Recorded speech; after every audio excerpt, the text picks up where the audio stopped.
Salut les gars, aujourd'hui on se retrouve pour une petite vidéo. On va vous parler un petit peu du corps, donc du corps pour la performance dans les sports de combat. Donc le corps, ce n'est pas juste les abdominaux d'un point de vue esthétique, ça va être tout ce qui va être du coup transverse, grand droit, le grand droit, les abdos, les obliques, le transverse, mais également le carré des lombes, etc. pour maintenir une bonne posture. Donc ça c'est le corps, et le corps du coup, à quoi ça vous sert dans les sports de combat? Donc le corps généralement, il vous sert à transférer de la force ou rester indéformable, c'est à résister ou transférer en fait à une force. Donc du coup, c'est ce qui vous permet d'être plus puissant et plus explosif lorsque vous pratiquez les sports de combat. Donc il y a travailler les abdominaux pour avoir six-pack, on va dire, apparent, etc. Et il y a travailler le core training pour pouvoir avoir justement une sangle abdominale qui sera solide, forcément, vu que vous devrez travailler le grand droit, etc. Mais toute la sangle abdominale pour pouvoir dégager de la puissance. Donc aujourd'hui, on va se retrouver sur 4 exercices et je vous mettrai un petit cadeau, un petit superset, enfin un petit circuit à faire. Du coup, on se retrouve pour le premier exercice. On va faire du coup du medicine ball throw.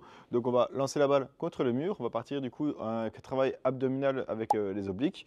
Donc le but, quand tu exécutes ton mouvement, c'est donc de prendre la balle, de te mettre face à un mur, pas trop proche parce qu'il faut avoir l'élan pour pouvoir lancer. Et en fait, ici, dans l'intérêt, ça va être donc de bien contracter la sangle abdominale au bon timing. Donc, c'est comme quand tu envoies un crochet, tu ne dois pas démarrer gainé et envoyer jusqu'à la fin gainé. Tu démarres donc assez relâché et au moment de l'impact, tu vas venir gainer pour envoyer un coup assez puissant. C'est le même principe ici. Donc, tu prends la balle. Donc, quand tu transfères ici, les bras, on s'en fout un petit peu. Il ne faut juste pas penser à c'est pas de le lancer. Le but, c'est vraiment de envoyer avec la sangle abdominale et pas avec les bras.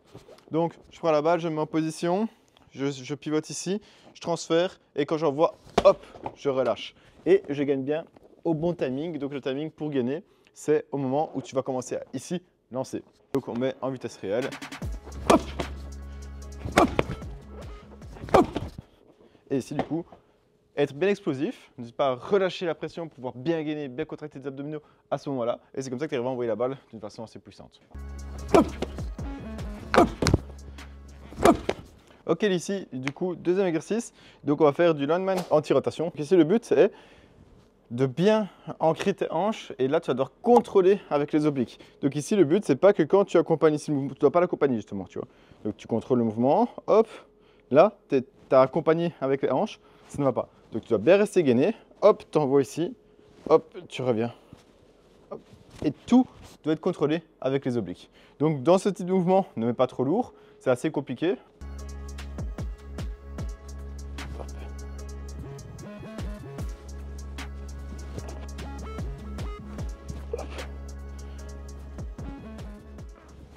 Donc ici, le but de ce mouvement aussi, c'est donc de rester indéformable sur ce mouvement-là, et donc du coup, d'avoir un bon gainage et une bonne position, par exemple que lorsqu'on veut te lutter, etc., de savoir bien maintenir l'adversité, quoi.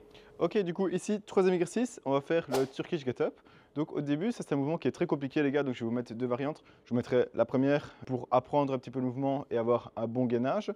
Et après, je vous mettrai le mouvement entier. Comme ça, vous pourrez adapter en fonction de ce que vous savez faire, ce que vous ne savez pas faire. Et également, vous n'êtes pas obligé de laisser très lourd au début. Allez vraiment avec vos capacités. Le but, c'est d'avoir un mouvement bien contrôlé, bien propre là-dessus. Et une fois que vous gérez bien ce mouvement-là, vous pouvez augmenter, ajouter de la progressivité, etc. Donc, je vais vous montrer ici le premier exercice. Alors, donc, du coup, je fais directement avec une kettlebell, comme ça vous voyez avec le poids ce que ça fait. Le but ici, c'est d'avoir donc toujours le bras bien gainé en l'air. Et en fait, je vais vous montrer donc la première partie. Comme ça, vous pouvez déjà bien apprendre le mouvement et stabiliser votre épaule. Donc, du coup, au début, on va se lever, hop, et juste, en fait, juste tu tiens comme ça, tu vois. Donc, tu te lèves, tu peux décomposer le mouvement avec ta main ou pas. Donc, regarde bien ma main ici. Donc, soit tu viens t'aider avec ton coude et puis tu redresses avec ta main, soit tu le fais, hop, ici, juste d'une traite, ou alors, la deuxième étape, c'est tu t'aides juste avec ta main. Donc, tu as déjà trois variantes ici en fonction de ce que tu sais faire. Et ici, je vais te montrer donc, le Turkish Get Up qui est en pas mal d'étapes. Donc, premier, tu lèves ici, toujours bien gainé. Hop, tu viens t'appuyer sur ton coude ici. Hop, tu redresses.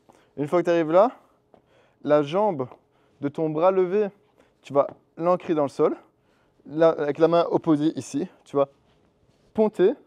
Une fois que tu as cette position-ci, hop, tu viens reculer et te mettre sur ton genou. Ici, tu recommences à gainer.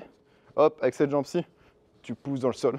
Tu te redresses. Une fois que tu es arrivé à cette position-ci, pareil, on fait le chemin inverse. C'est pas fini à ce moment-là. Donc, tu vas t'agenouiller. Avec ta main là, tu vas ancrer dans le sol. Tu remets ta jambe ici, à cette position-ci, où tu es ponté. Hop, tu déposes les fesses. Tu déposes la jambe. Tu t'appuies sur ton coude. Ici, le but, c'est pas de... Ça va chier comme ça. Donc, tu t'appuies sur ton coude et en contrôlant, tu t'abaisses. Donc, du coup, ici, je vais te montrer donc, en vitesse réelle. Donc, il faut toujours bien contrôler la position. Donc, tu contrôles chaque position, mais tu vas un peu plus vite. Donc, hop, on s'appuie ici. On se redresse dans le sol. Je ponte, je me redresse. Hop, hop, hop, hop, je fonte. Je pose la fesse, je les pose, hop, et je contrôle. Donc voilà, ceci, ça fait un mouvement. Donc c'est un exercice, tu ne vas pas faire 15 répétitions sur une série. Hein. Tu fais, si c'est bien exécuté, que tu as bien travaillé, 2-3 répétitions par bras, ça compte pour une série. Et tu fais 2-3 séries, ça à toi de voir en fonction de ton travail. Ok, du coup ici, quatrième exercice. Donc on arrive tout doucement à la fin. Donc on va travailler donc le farmer carry. Donc il y a plein de variantes différentes au farmer carry. Tu peux le faire à une main, deux mains, en marchant, en statique, etc. Il y a plein de variantes. Moi, il faut savoir que je préfère le farmer carry au kettlebell parce que la prise d'une kettlebell du coup est différente et en même temps tu travailles mieux ton grip et tu as plus d'instabilité donc à contrôler. Donc c'est beaucoup plus intéressant. Donc moi, ici, à ma salle, j'ai qu'une kettlebell de 24 kg, donc je ne sais pas le faire à deux mains, donc ça, je vais faire à une main. Dans l'exemple de la vidéo, c'était le farmer carry à deux mains, donc je vais vous montrer au dumbbell. Ça fonctionne tout aussi bien, sauf que c'est un petit peu plus stable, donc un petit peu plus facile. Vous pouvez mettre plus lourd, mais voilà. Donc ici, quand vous faites le farmer carry, ce qui est bien important, c'est donc de rester bien gainé, forcément. Donc quand vous vous déplacez, donc marchez lentement, n'allez pas trop vite. Et là, pour renforcer, on ne fait pas une course, c'est pas de mettre le plus lourd possible sans savoir résister. Donc mettez un poids que vous contrôlez et que vous arrivez de la difficulté au timing demandé. Donc pendant moi ici, on va travailler sous format de 45 secondes. Et donc du coup, le but, c'est de maintenir pendant les 45 secondes. Ensuite, l'intérêt du farmer carry qui est, moi j'aime bien mettre souvent des mouvements polyarticulaires, etc. Enfin, j'essaie toujours d'optimiser le plus possible. Des fois, il faut bien isoler. Mais ici, par exemple, l'avantage, c'est que vous travaillez votre grip également. Donc, vous avez un avantage de travailler votre corps et votre grip. Pareil ici, le but de l'exercice, c'est de rester indéformable et d'être bien gainé. Donc voilà, je vais vous montrer. Ça, c'est facile. Enfin, ça, c'est basique. Mais voilà, le but ici, donc c'est, on commence. Voilà, je vais aller bien lentement. Je contrôle, je reste bien gainé. Ok, je vois que j'ai un peu plus facile, par exemple. Je commence à aller un peu plus vite. Hop. Mais tout en restant bien gainé. Le but, c'est pas de se dépêcher et de, ici, par exemple, perdre de gainage lorsqu'on marche. Non, on reste bien gainé, bien solide. Hop, on tourne. Et si vous prenez un poids adéquat, vous verrez bien qu'au bout de 45 secondes, ça commence à chauffer dans les abdos et également chauffer peut-être dans le carré des lombes et dans les avant-bras. Donc voilà, vous restez bien gainé. Et voilà, ça fait votre petite marche quotidienne. Ok les gars, donc ici on est sur le dernier exercice, donc je vais vous donner un petit challenge à réaliser. Donc n'hésitez pas à me notifier par exemple sur Instagram avec mon nom que ça affiche ici, donc KenyaCP. Faire donc un petit circuit à réaliser, vous verrez ça brûle bien les abdominaux. Donc c'est 45 secondes de travail, vous avez deux exercices de 45 secondes par exercice et vous avez 45 secondes de récupération. Il y a 3 séries et voilà. Premier, donc on a, j'ai pas le nom, mais vous allez juste maintenir une position de gainage ici. Je crois que c'est du hollow hold. Et vous maintenez ici avec un poids. Donc le but, c'est d'avoir un poids pas très lourd. Hein. Vous pouvez maintenir, ici c'est 8 kg. Vous maintenez le poids, vous tenez 45 secondes. Une fois que vous avez fini, on croise les jambes et on va faire du Russian twist. Donc ici, hop, on vient bien chercher. Le but, c'est d'accompagner et de contrôler le mouvement. Si vous êtes explosif quand vous faites le mouvement, ce qui est bien, c'est que le moment de contraction, vous allez devoir contrôler le poids lorsqu'il va tomber, enfin redescendre, vous allez gagner encore plus vos obliques. Donc vous allez avoir un travail qui est plus intéressant. Donc c'est 45 secondes, les deux exercices là, directement ils s'enchaînent. 45 secondes de récupération, on a 3 séries et on est go. Donc voilà les gars, la vidéo est finie. Donc aujourd'hui on a vu comment travailler donc ta sangle abdominale de plusieurs façons. Et donc du coup on a donc le travail de rotation avec la medicine ball, on a un travail d'anti-rotation avec le landmine, on a eu un travail donc de gainage vraiment total avec le Turkish Get Up qui en plus est spécifique un petit peu au MMA. Et on a fini par un travail pour rester donc indéformable, aussi un peu du gainage de type global, avec en même temps un intérêt autour du travail des grippes et des avant-bras avec le farmer carry. Donc, si vous travaillez donc, de toutes ces façons-là, vos abdominaux, votre corps, parce que ce n'est pas que renforcement abdominal, et ben vous allez avoir donc de gros résultats, surtout en travail de transfert d'énergie et en même temps pour devenir indéformable lorsque vous faites des phases de préhension, en lutte, etc. Donc c'est un travail qui est hyper important, c'est de l'accessory work, j'en ai déjà parlé dans une ancienne vidéo, je vous mets la notation, je ne sais pas si c'est par ici ou par là. C'est quelque chose à prendre en compte, le travail accessoire c'est quelque chose qui est sous-estimé, donc n'hésitez pas à bien mettre ça en place. Le programme Abdos d'acier est sorti aujourd'hui, donc en quoi consiste ce programme? Donc ce programme c'est des routines à intégrer dans tes séances d'entraînement, etc.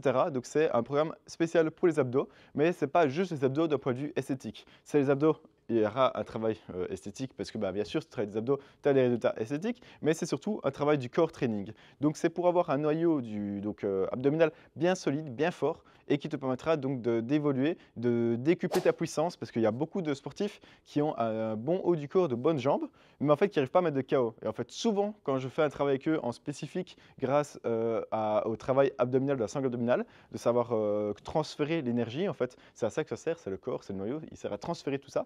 Et donc du coup, ça te permet de décupler donc, ta puissance et d'être beaucoup plus puissant, de mettre des KO. C'est un travail qui est souvent sous-estimé, donc je te mets des routines dedans. Donc c'est 4 semaines d'entraînement avec plusieurs entraînements, plusieurs routines à mettre en place et avec une phase de progression, etc. et des vidéos. Et donc n'hésite pas à aller voir le lien dans la bio. Le programme est à 27 € pendant 7 jours. Après, il passera à 47 €. N'hésite pas, donc c'est de ce dimanche-ci au dimanche prochain. Ensuite, il passera à 47 €. Donc profites-en maintenant de l'offre. N'hésitez pas à mettre un like, commenter, écrivez si vous voulez voir quelque chose de spécifique. Ça me donnera des idées, etc. Donc c'est bien.